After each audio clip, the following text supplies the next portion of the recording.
感觉你有点紧张。还是你们会玩？你最喜欢哪一个徒弟？还要这样问的，这完蛋了这。补充 VC 多好，VC 有点多吧？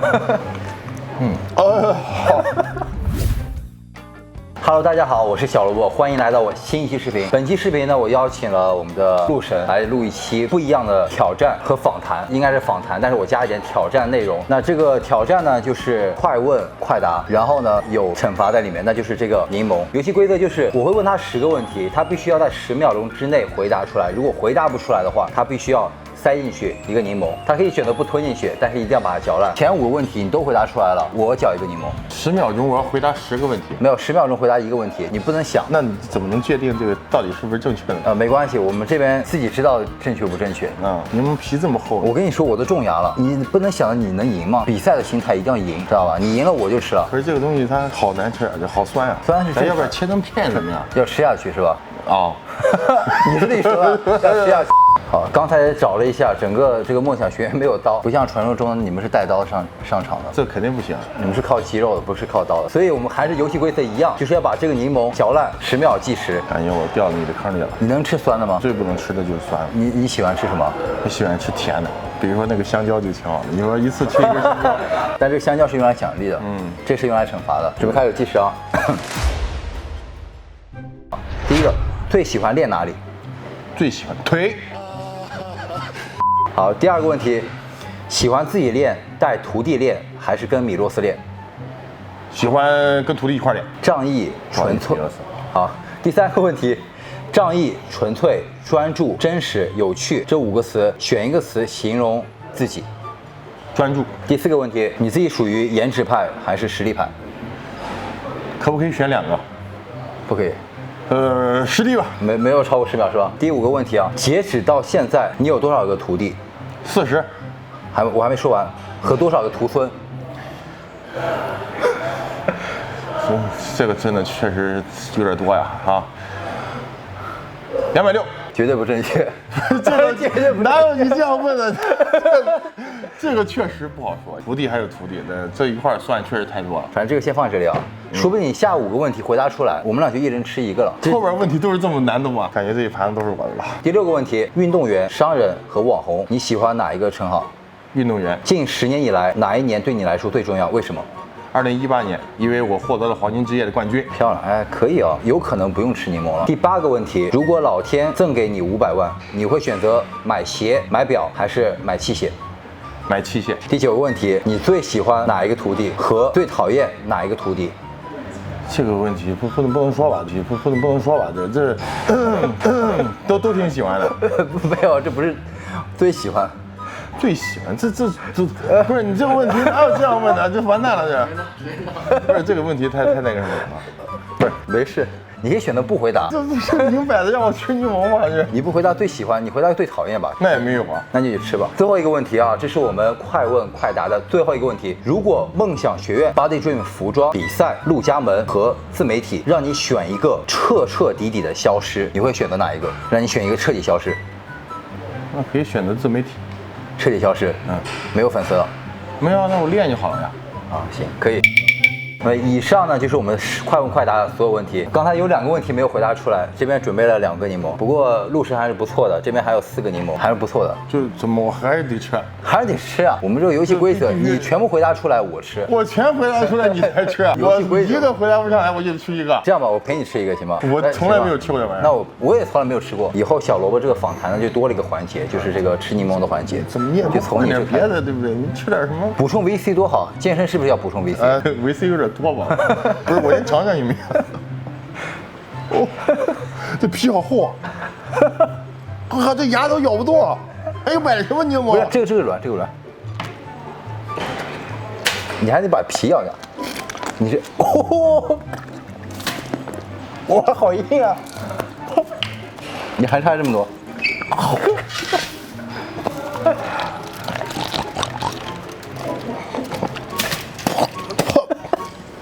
啊！此处应该有掌声啊！这个难还是跟米洛斯训练难？我完成了，到你了。这真的好硬啊！我以为挺软的啊！你这个你买柠檬可真硬，这个。萝卜吃出气势来。你还不如我呢。哇，哇，好苦啊！这皮好苦啊！一会儿还怎么访谈啊？这嘴都麻了都。还是你会玩啊？吃柠檬吃出练腿的感觉。你别想那么多了，你往嘴里塞就好。你听我的，使劲使劲干。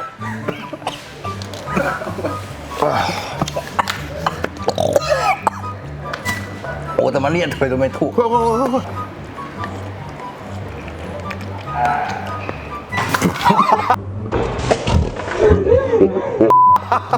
这是什么战术吗？我不要捞出来，已经掉进去了。参加小胡的访谈要小心，千万不要轻易答应他。这一个就要命了，让我吃2个。我现在嘴这里面麻了，不是麻了，是这个东西它居然会让你嘴麻了。你的嘴肿了。哎呦！而且你关键你这2个问题，你这是压根回答不上来的呀。这你应该提前准备好了，接下来有人问你，你就知道怎么回答。哪有人会问这种问题？除了你吧。2,000 years later， 我没有想到那么难吃。本期访谈主题其实刚才快问快答的这个环节已经有提示了，然后我问到最多的就是师徒，所以我们这次访谈的主题就是师徒关系。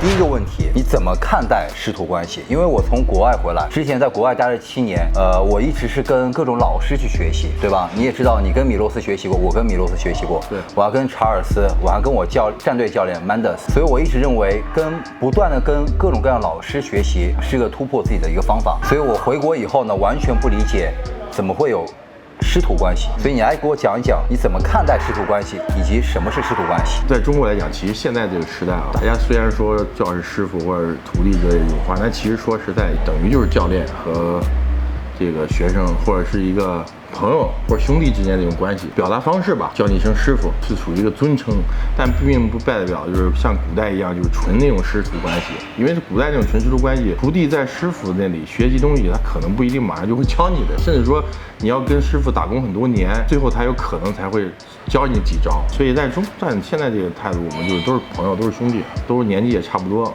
但都叫师徒，但其实就是教练跟学生之间的关系，都是一个团队，那么多人都在一个平台上，他能更好的去推广，然后时间长了之后就会增加很多的流量和曝光度，然后对个人推广也好，还是品牌推广也好，都是有很大的帮助。而且像对我的徒弟也好，还是徒孙也好，没有什么限制。比如说你加入陆家门，你跟我们学习之后，如果说你想要再去跟其他的教练或者老师去学习 ，OK 啊，没有关系，这都是完全没问题。你要给他很多限制的话，我觉得关系就很难保持或长久。对，你把师徒这2个字其实看得没有那么重，你把它比喻成一个教练跟学生的关系，或者说是兄弟朋友对兄弟对之间的关系，感情看得重一点。我带你训练，你叫我声师傅而已。第二个我想问你的就是，你跟你的师徒关系如此之铁是什么原因？因为现在国内很多师徒关系破裂的很多，但是你的徒弟包括你的徒孙都会把陆家门作为一个前缀，先看到陆家门，再看到他们是谁的感觉，而且我都不知道他们到底是不是陆家门，你知道吗？但是你可以看你的抖音啊，各个平台啊，包括微信，很多人现在就是陆家门什么什么什么，这也是为什么我说你说260个绝对不止。确实，我们总群里加上那些人一块儿不止那么多啊，但是有一些其实挂陆家门的人，我们也没有办法控制。你其实有些学生来学习完之后，他也挂陆家门，我们也不知道，因为确实人确实很多，我们都不是说我自己亲自去管理他们那么多人，我有我的徒弟。他去管他的徒弟们，然后他的徒弟他去管他们徒弟们，这就是一个管理模式嘛，就跟做店也是一样。你是老板，你不可能连打扫卫生都让你去管嘛，对不对？你就得分一层一层、一级一级的，这样管理起来也更方便。还有就是你觉得说，为什么我跟我徒弟关系都这么铁，都这么好？然后我觉得首先第一点嘛，就是你作为师傅来说，你要带着徒弟一块儿去赚钱，你有自己的名号名声，你所有的钱都你自己去赚，大家跟着你后面也赚不着钱，也吃不上饭，甚至说更不用说出名啊之类的这些都没有的话，那我觉得不管再好的关系，总有一天也会不好。所以你觉得训练跟体育它一个养生的方法，你觉得哪一个重要？都是刚提到了，都是相同的。因为我觉得，如果说他们的条件并不是特别好的话，家庭条件，那首先肯定还是先要谋生。因为就算是我之前收徒弟也好，我也是，就是他必须先有这个条件，能够去专注到这个训练里面去，可能才会收。因为大家都知道，因为练竞技运动，它必须需要一定的基础，经济基础，没有这个东西，你很难支撑你往上走。然后后可能你遇到瓶颈之后，你没有办法再突破，是因为你的生活导致你没有办法全身心的去付出。所以如果说你做不到这几点的话，你肯定是要先赚钱。或者说你没有谋生的手段，你怎么进步？就是需求论嘛，对吧？马斯洛需求论，先吃饱喝足，然后再赚更多钱。所以我觉得赚钱虽然说的是觉得很俗，但是这是很现实的东西。不俗啊，挣钱没错呀。对，如果说哪天大家都觉得赚钱是错误的话，那这个社会观我觉得是不正确的。可以，我觉得这个非常好。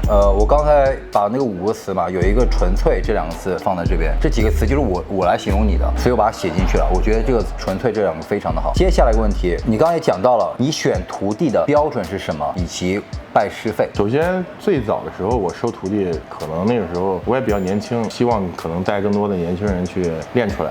然后也没有那么高的门槛，其实并不完全具备说作为一个师傅该有的这一切，可能就是教他一个正确的训练方法，不会走弯路，就起码我懂的东西我都教给你。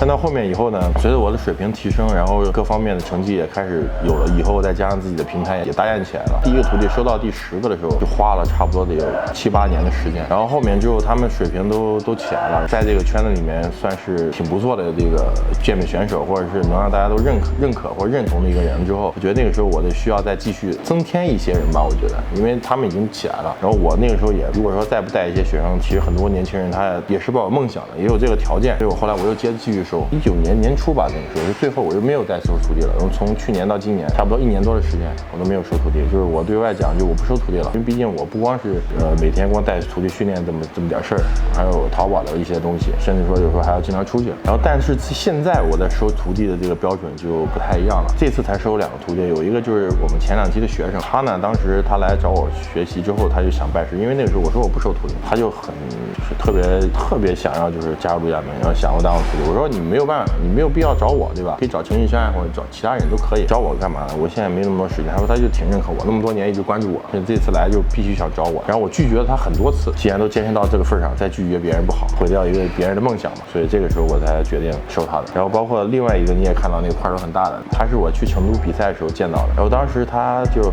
很喜欢我嘛，就是想加入陆家门，然后想更好的训练。他以前啥也不懂，他去成都的时候喝着蛋白粉去比的赛，这么好的条件的一个选手把他埋没了。希望能够继续再找一些具备一定天赋，或者说对这项运动很执着的人。然后首先最重要一点就是你得有这个条件。首先你不会对于你的经济上有这么大的压力，因为我一直不收很多年轻人的原因就是这样，他就可以拿出这么些钱来找你训练，剩下他钱都花完之后，他就没有办法再去吃和喝了，因为这个后续的钱比这还要多得多。如果说你没有后续的经济支持和能力的话，先去想办法去赚钱。即使说你想要学习，完全可以来这里参加个培训营，或者上几节私教课，我觉得都可以。所以这也是我经常一直在网上拒绝别人的原因。如果说我要想收徒弟，就是敞开的收的话，我现在不可能只有40个徒弟。是，所以我刚才理解就是你的门槛，一个是属于偏支持别人的梦想，对吧？他把健身当做一个梦想，去继续支持他走向更高的一个平台。还有一个就是说，看到有一些可能苗子比较好的，然后不想让他走太多弯路，前提是你有一定的经济基础情况下，又喜欢你情况下，然后分为大概是属于这2类。一直从开始到现在，所有人收徒弟啊，包括我收徒弟是不可以对外宣传的，因为收徒弟这个东西都是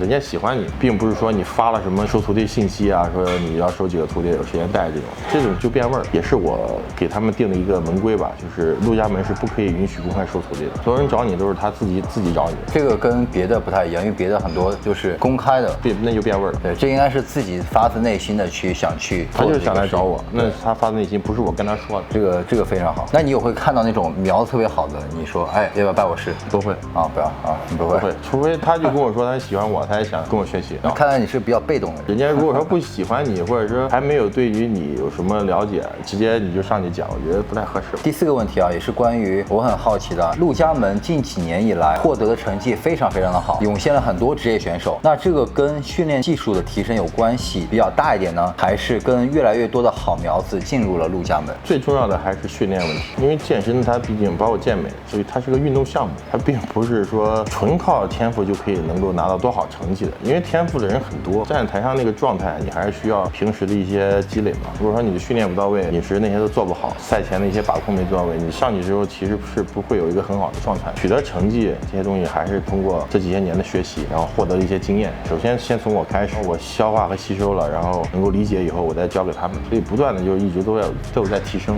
甚至包括之前一些陆家门的成员每年都会有进步，这就是很好。好的一个表现。这个问题为什么我会问呢？因为我体会的就是我看了很多场比赛，国内的比赛是从17年开始去看的，然后我会发现陆家门出来的没有一个人输在状态上面的，但这个状态呢，就肯定是跟本来的自身的训练水平以及他们的要求是有关系的。对，赛季的状态，首先对自己要狠一点，没有达到那个点，你就不可能有那个状态，所以严格要求是很重要的问题。去比赛，你没有一个好状态，你比什么呢？这是前提啊，状态是先第一位的呀，后面才会看那些你的身体比例啊、肌肉分布这些东西，那最后再综合。但你首先你站在那个地方的时候，你要对得起这么几个月的努力，然后对得起大家对你的支持。在我看来，有点像个态度，是不是？就是起码先有态度，再有能力。接下来一个问题啊，这个问题比较敏感，你也可以选择不回答。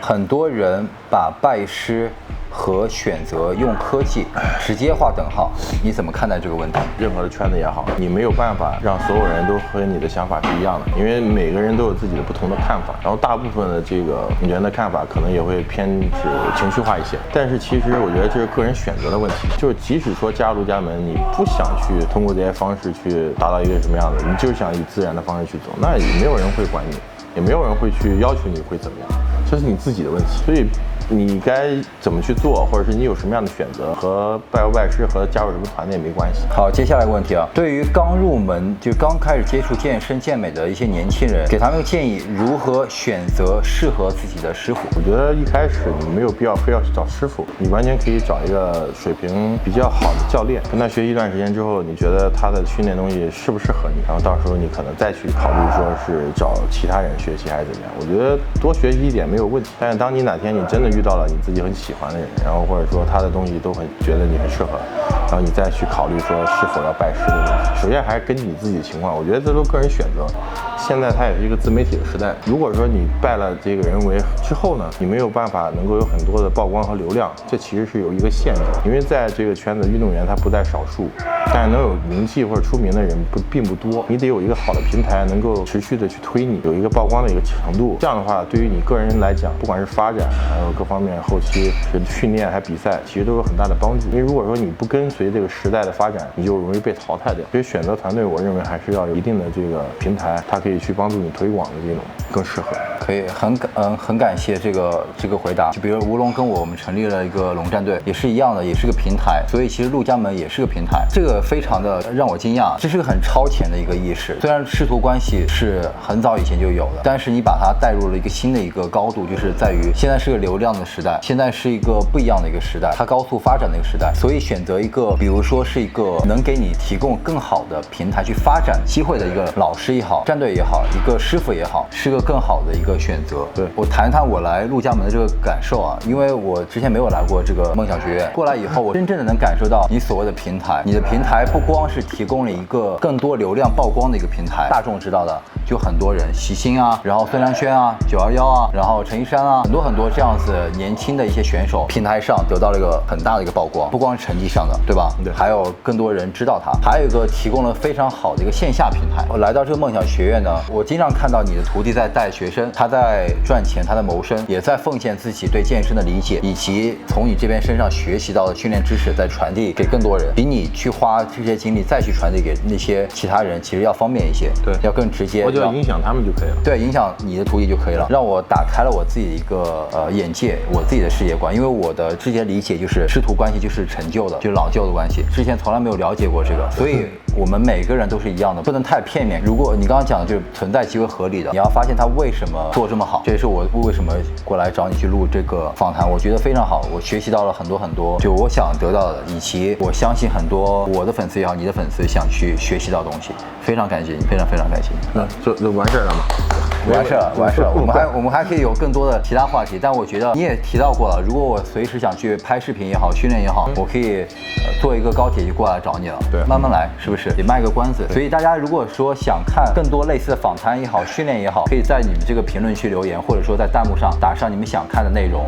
如果说你们出现满屏的想看2个字的话，我会继续去找陆神录更多有趣的一些视频的。对他人的一个感受就是专注2个字是他自己形容自己的，这当然了毋庸置疑。还有就是我觉得很乐于去奉献自己，有一份爱在里面，无论是对他的徒弟也好，还是对他的事业也好，小动物也好，有猫啊狗啊，远道而来的朋友也好，我觉得都是一份爱和责任。所以这个是我从陆神这边学到的，非常感激你。在我心里面，你已经比较接近于完美的一个状态了，因为我觉得成绩肯定是有更好的，但是有这么大影响力的，也是我在想去追逐的一个目标吧。有一天我也希望能有你这么大一个影响力。我们粉丝量很大，是不是？你只是一个健身网红，他会把这个健身网红跟你是否一个选手或运动员，他不能划等号。我觉得这种态度是需要转变的。然后很多人就是现在没有那种自我推广的这个想法，这是不正确的。因为如果说你不推广自己，大家怎么会认识你？你首先要告诉大家你是谁嘛，对吧？你在做什么？这个肯定是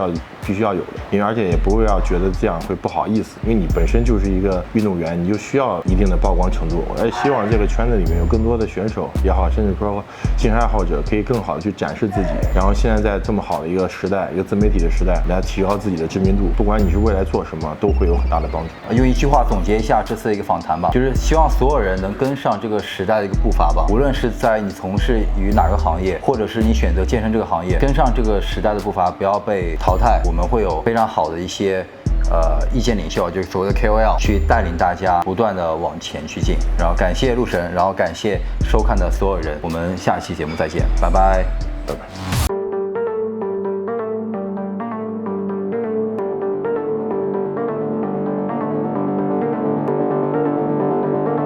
这种业余选手训练真的很累，真的很累，还要从头开始教。会练的，业余选手能跟上职业选手已经很不错了。